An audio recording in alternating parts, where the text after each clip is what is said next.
Los objetivos de la hidráulica fluvial es más o menos calcular los parámetros hidráulicos necesarios para dimensionar obras de protección.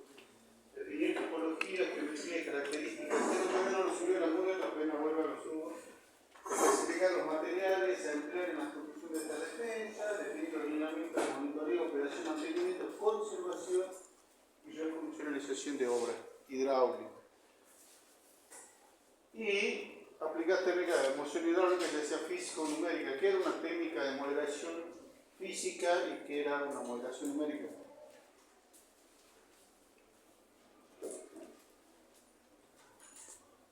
¿Ah?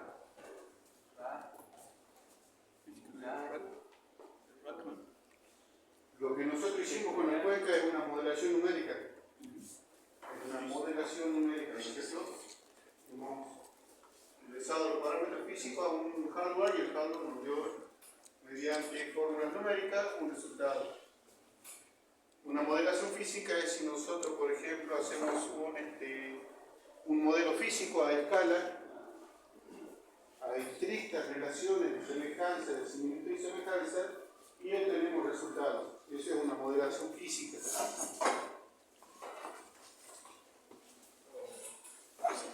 Como ya vimos, los ríos toman diferentes formas y son utilizados por la sociedad de diferentes maneras. Y también causan perjuicios por esta misma razón a los éxitos urbanos, también de diferentes maneras y cuestiones.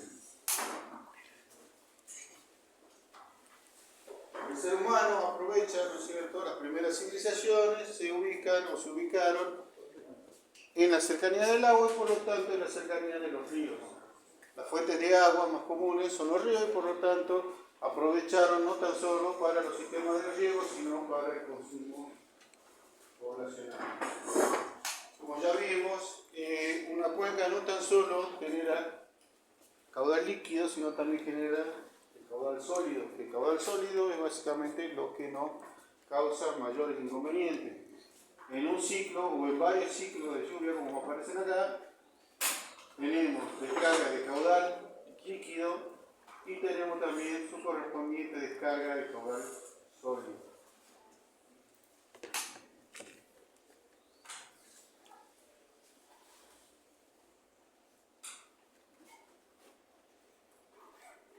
La relación, bueno, ya lo vimos, la relación del Day, que es la relación que establece una función cualitativa de la relación entre el caudal, la pendiente, el caudal sólido y el diámetro dominante o el diámetro de 50, como aparece. El caudal sólido y el diámetro son las variables sedimentológicas y el caudal líquido y la pendiente son las variables líquidas. Esta es la famosa balanza de Lane, donde un curso de agua, un río, va a tratar de siempre mantenerse o mantener el equilibrio de esta balanza.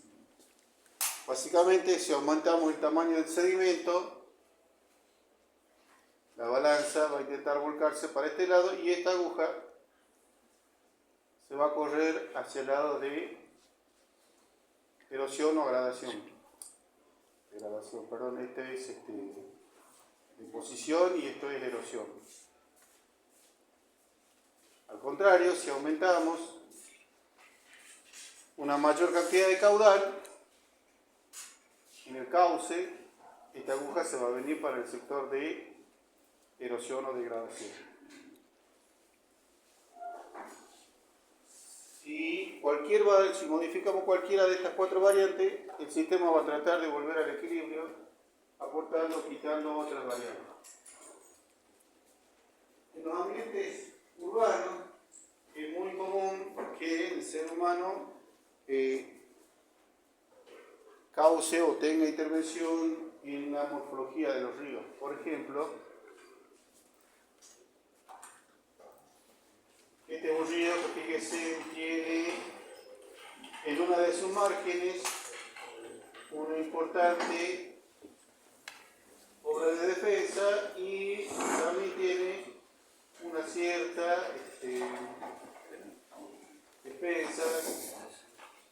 lo que es este sector que le vamos a llamar cauce activo.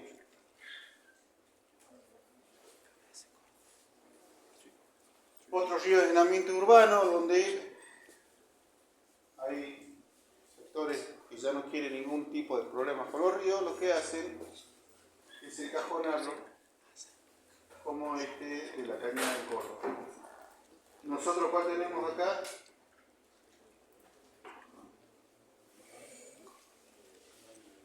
Canal de Ligoy, muy bien.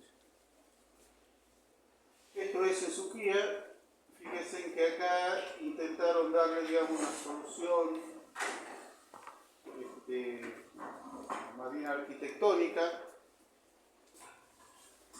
tratando de utilizar espacios verdes y manteniendo un primer cauce activo lo bastante bien en el centro posible. El río Suquía en Córdoba. Acá se intentó algo similar en el río Sibisibi acá en Jujuy. Esto es cuando el agua está baja, ¿no es cierto? Y esto es en una crecida. Un render, ¿no es cierto?, del Sibisibi de su momento. En Buenos Aires ya es más complicado, digamos, tener una zona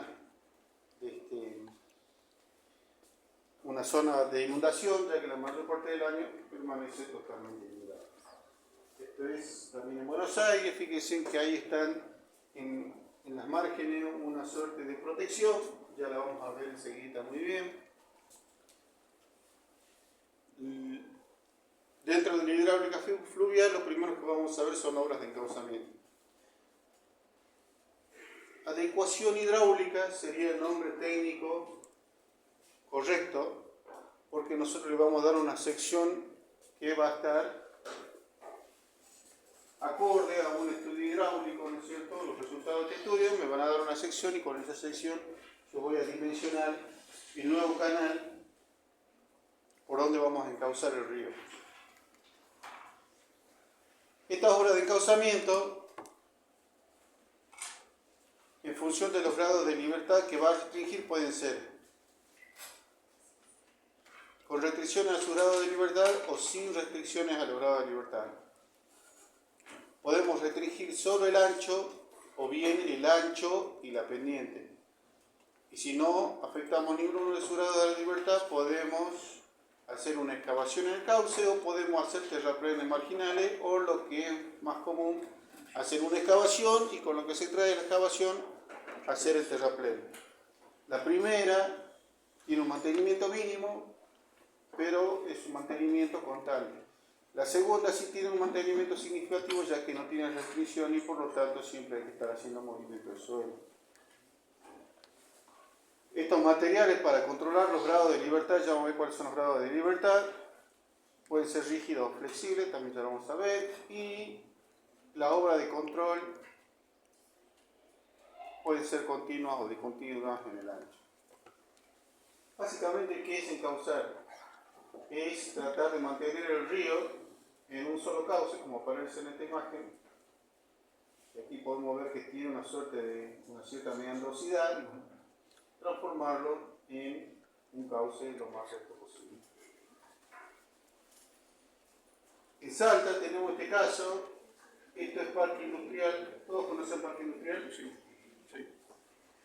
Este es Río Arenales, hacia el este. Fíjense que el Río Arenales hacia un meandro acá. Esto es Fraternidad. Acá estas casas ya se estaban derrumbando. Acá la margen tiene una altura más o menos de 6-7 metros, la barranca en este sector. Fíjense que hace este recorrido y cambia hacia la otra margen, y acá hay una empresa que hacía cerámico, que bueno, cerró porque se fundió. También la altura es de más o menos 5 o 6 metros. Y el valle fluvial, ¿no es cierto?, el valle de divagación es todo este sector de acá. Lo que se hizo es, desde este punto, desde un punto más bien estable, ¿no es cierto?, donde el río se mantiene constante, hacer un encauzamiento hasta este punto, donde el río ya adquiere, digamos, una cierta defensa en este sentido. Entonces se empezó a excavar desde este punto y se lo trajo hasta acá.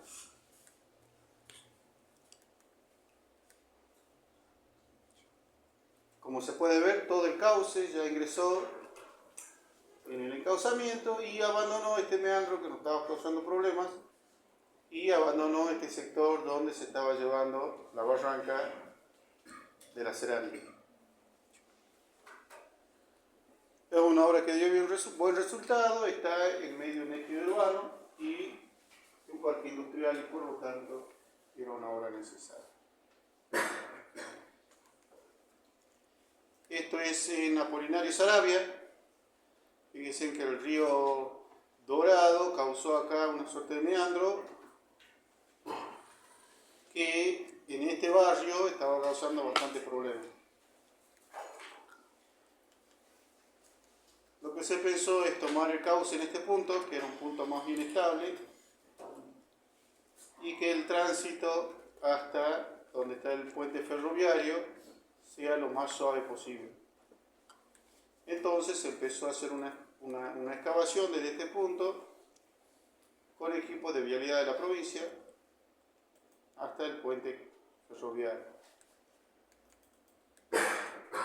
En la siguiente tormenta, fíjense cómo el cauce ya ingresó en el encauzamiento y cómo abandonó ya la zona esta cerca del pueblo.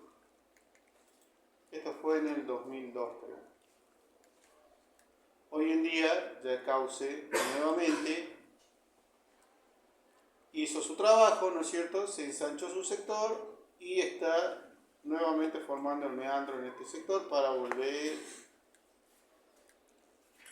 Este puente ferroviario y el puente carretero que está acá, de la ruta 5, producen ese fenómeno, se llama apilamiento de meandro. Cuando uno hace un puente, siempre hacia aguas arriba, se produce este fenómeno de por lo menos 2 meandros crear hacia aguas arriba.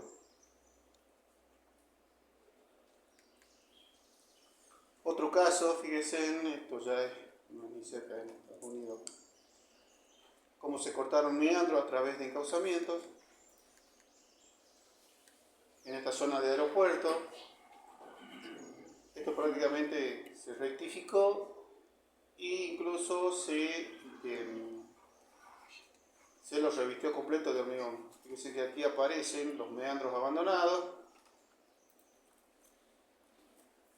que en su momento estaban.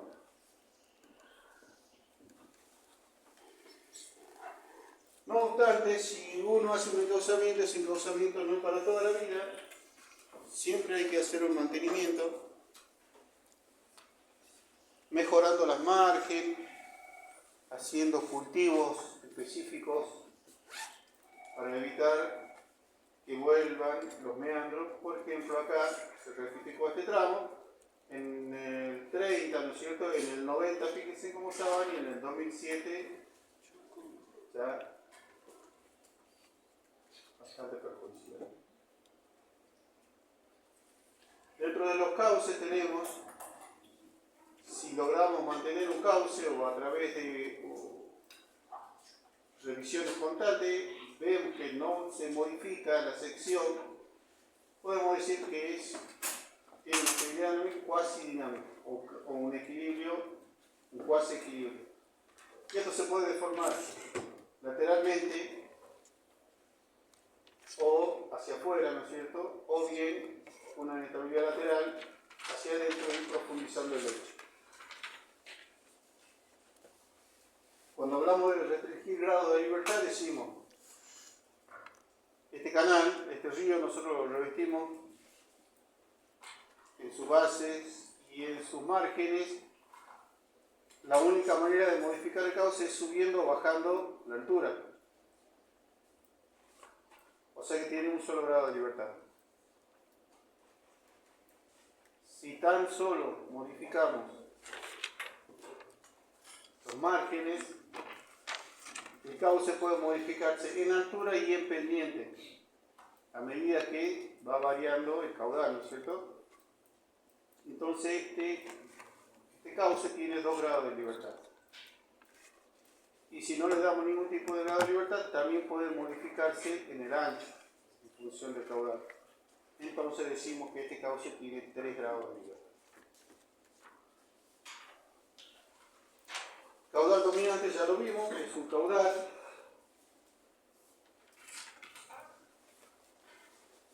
que causa los mismos efectos morfológicos en un cauce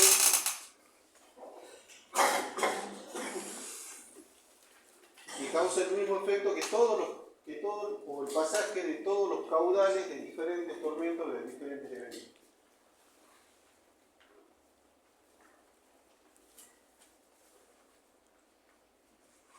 Como ya sabemos, ¿no es cierto?, el principio de formación de meandro es: hay una zona de erosión y hay una zona de deposición por la variación de la velocidad en el cauce. En este sector la velocidad del cauce es menor y en este sector la velocidad es mayor, por lo tanto aquí produce erosión y aquí produce sedimentación. Si hacemos un corte a esta altura, vamos a ver nuestra zona de erosión, cómo va evolucionando en el tiempo y cómo evoluciona en el tiempo también la zona de sedimentación, donde muchas veces ya empieza a crecer la vegetación. Nuevamente la balanza de Blen. Esto se lo dejo. Esto es importante. Esto es el cauce activo, ¿no es cierto?, donde tenemos un ancho superficial para un caudal dado y tenemos un ancho de desborde hasta este punto.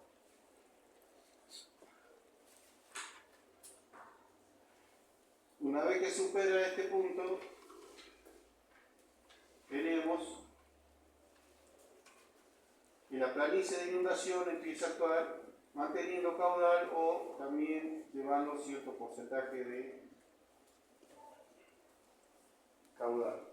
¿Qué es lo importante en esta imagen? ¿Alguien sabe lo que es línea de Rivera? ¿No lo separa lo público y lo privado? Muy bien.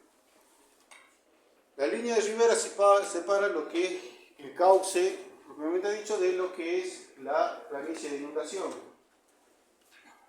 El cauce pertenece al gobierno de la provincia y la planicie de inundación pertenece al privado que compró el lote junto con la planicie de inundación. Sin embargo, y sin perjuicio de lo anterior, como dicen los abogados,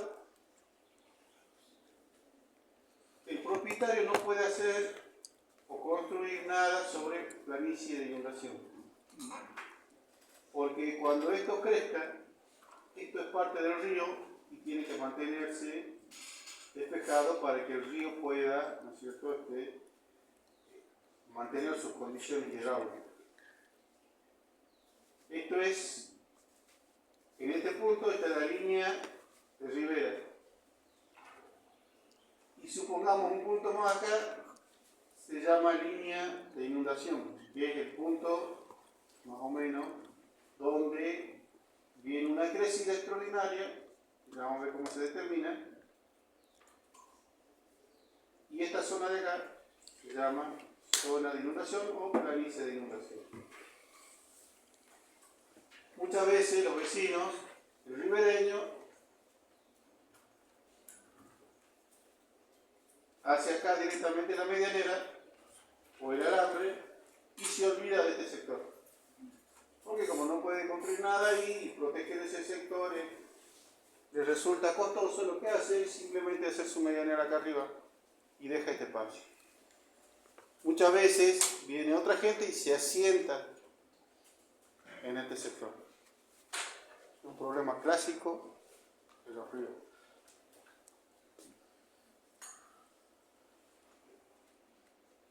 La línea de Rivera o este punto se puede determinar de dos maneras.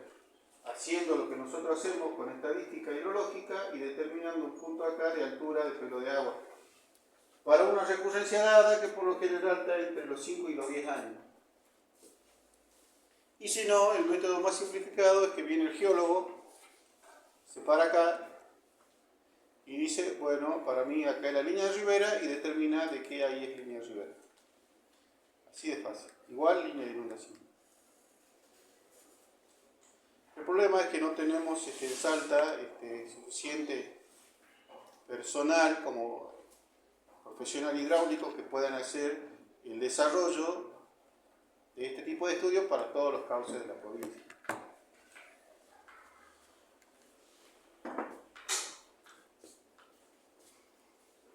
Para hacer un proyecto de encauce, lo primero que hay que hacer es ubicar y caracterizar el segmento del río Prevenir, estudios hidrológicos para definir la correntía, caudal característico, análisis de materiales sedimentarios, estimación de la función de transporte, esto se lo nombro nada más, estimación del caudal dominante, esto ya saben cuál es la definición. Hay que hacer una delegación tentativa en planta y luego hay que hacer el cálculo del ancho base en función del caudal dominante, el cálculo del nuevo tirante, la nueva pendiente. Esto es un procedimiento que no es muy complicado y que necesitan una materia para poder desarrollar. Luego se rediseña el ancho y el H hasta que podamos tener, digamos, un cauce estable.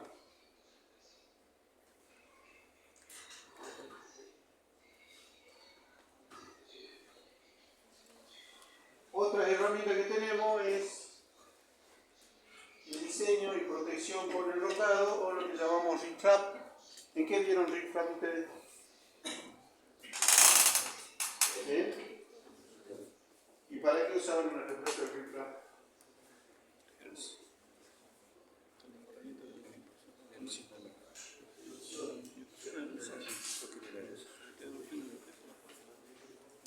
¿Para qué era?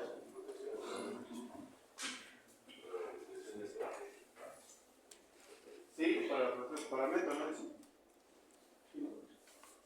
El talud interior, ¿no es cierto?, tiene unos efectos de oleaje o de erosión por precipitación, entonces lo que hacemos es proteger. Y en los ríos también podemos hacer lo mismo, usando el mismo concepto de riprap, para prevenir erosión. Podemos hacer revestimiento de canales. Fíjense que aquí especifica que tiene que ser de desagüe o riego, elementos de fundación de puente, erosión local. Pero esto tiene su limitante.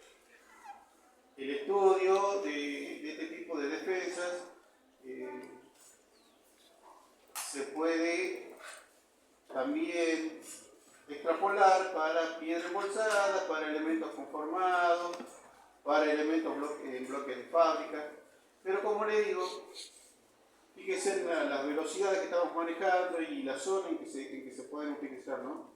Fíjense que esto ya es un valle donde la pendiente no es tan elevada, donde las velocidades son bastante menores, ¿no es cierto? Aquí hay una protección un poco más arquitectónica.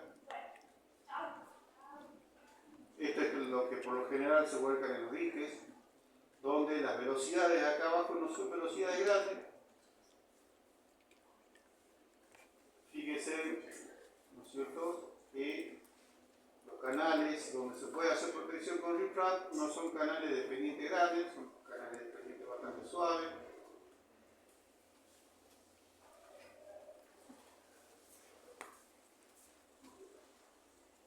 Ahora la diferencia entre un enrocado de piedra bola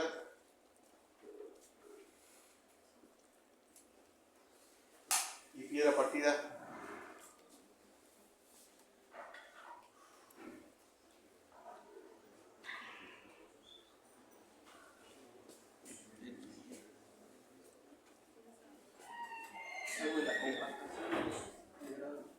No, piedra bola y piedra partida, ¿cuál es la diferencia?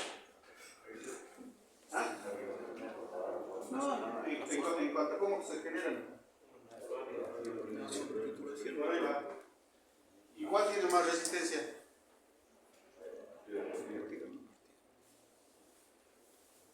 ¿Alguien piensa diferente?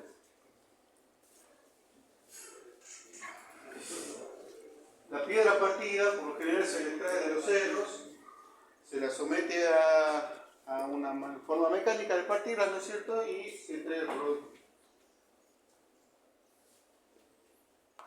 Una piedra bola viene rodando desde el cerro, ¿no es cierto? Golpeando, llega a reducir su tamaño y hasta el tamaño que podemos transportar. Y recién la juntamos. ¿Cuál te parece que tiene mayor resistencia? La piedra bola tiene mucha más resistencia que la piedra partida.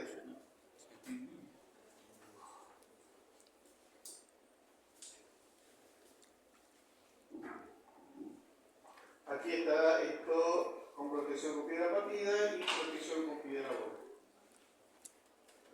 Para el diseño de este tipo de protección vamos a usar el mismo principio que usamos para el movimiento de las partículas.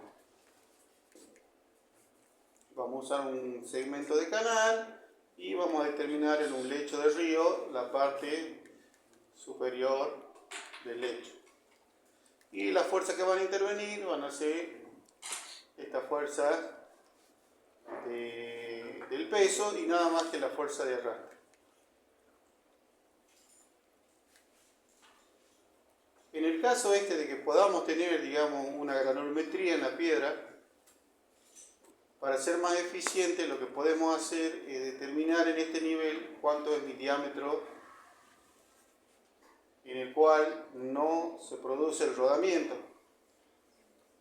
Y a partir de ahí empezar a bajar el diámetro hacia arriba. Pues las piedras que están más arriba están menos solicitadas que las piedras que están acá abajo. Y también tener una zona de seguridad, ¿no es cierto?, para la erosión del lecho cuando venga la crecida. Esta es la sección vertical de máxima solicitud por acción del efecto de la corriente.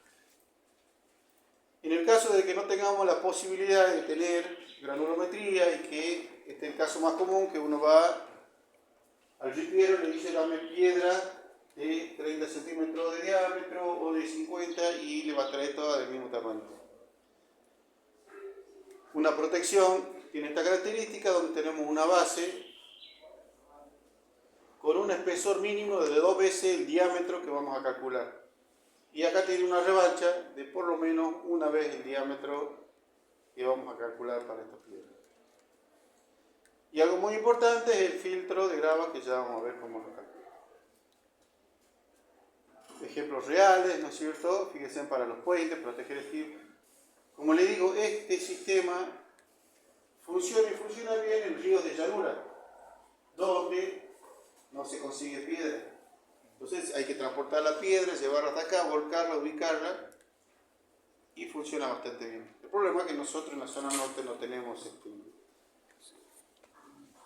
tenemos mucha velocidad y muchas pendientes, y por lo general nuestros ríos están llenos de piedra.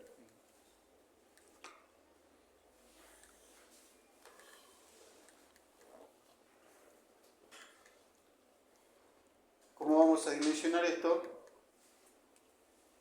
El parámetro de Shield, ya lo vimos la clase pasada, ¿no es cierto? Esta tensión de corte de Shield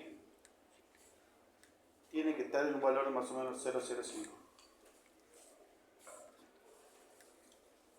Si eso sucede, el diámetro tiene que ser, o aproximadamente debe andar en 12 veces la altura por la pendiente. Son fórmulas empíricas. Esto se lo dejo para que si lo quieren leer.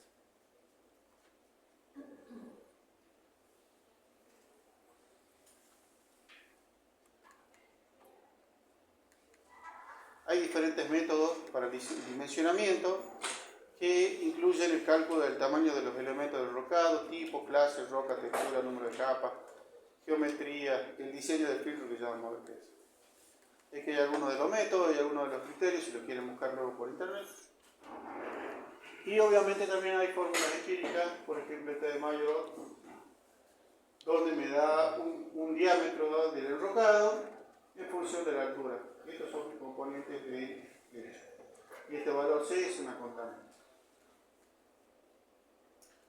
Nuevamente el diseño, fíjense que acá la pendiente es importante, por lo tanto el peso se tiene que distribuir y acompañar una parte a la fuerza de agotamiento y una parte a lo que es la fuerza de estabilización. Y esa misma temática, o de la misma manera, se puede aplicar a elementos que se hacen de fábrica. Se aplican las mismas fuerzas que en el rocado que vimos recién. Más fórmulas empíricas.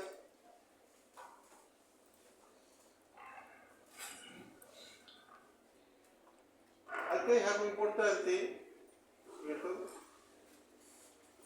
Que para este tipo de rocado es necesario poner un filtro abajo. Entonces vamos acá, esta es otra fórmula de protección.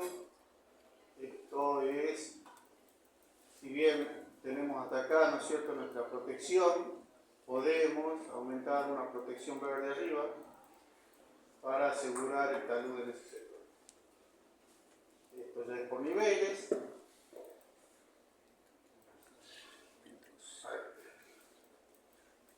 Cuando nosotros colocamos cualquier elemento en el cauce,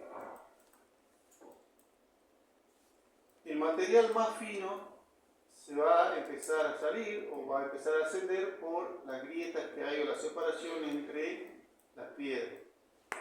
Va a llegar un momento que se va a escapar ese material y las piedras, fíjense cómo se van quedando al fondo del cauce, obviamente que de manera irregular. Para poder evitar esto se pone un filtro de un suelo con una granometría más pequeña, ¿no es cierto?, que lo que hace es me detiene las partículas finas del suelo para que no se escapen por los intersticios de la roca. O bien se pone un sintético justamente para que no se escapen ustedes. Vamos a ver acá. Fíjense, tenemos la base le llama el suelo natural, el filtro, el elemento de filtro y el riprap propiamente dicho. La granometría del suelo, fíjense que es una granometría bastante entendida, sin embargo, la granometría de filtro puede ser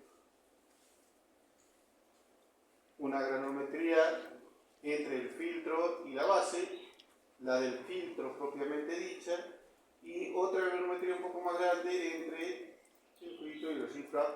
Y el riprap, fíjense que tiene una granometría bastante más grande. Aquí hay una primera clasificación donde el filtro lo divide en tres partes. Criterios del filtro, no sé si vieron esto también en el diseño de filtro, donde dice que el D50 sobre el D50 del filtro tiene que ser menor a 40, el diámetro 15 y el diámetro 15 entre el filtro y la base tiene que estar entre 5 y 40. Estos son criterios del filtro.